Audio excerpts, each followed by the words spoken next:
Амалфийското крайбрежие има вкус на слънце и на този легендарен лимонов сладолед.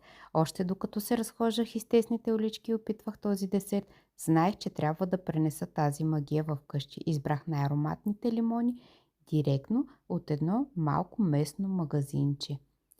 И вече съм в моята кухня.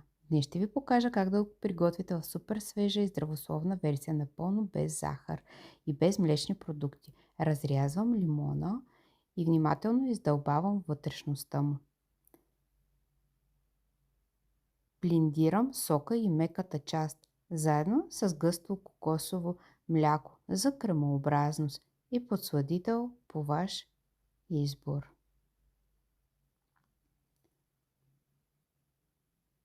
Изливам тази ароматна смес в кутия и я прибирам във фризера за няколко часа.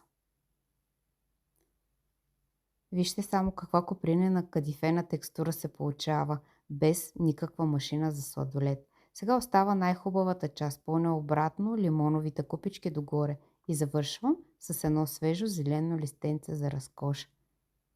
А на вкус е истинска експлозия от свежа с точните пропорции ви очаква долу в описанието. Вие не забравяйте да ме последвате за следващата рецепта от Амалфи.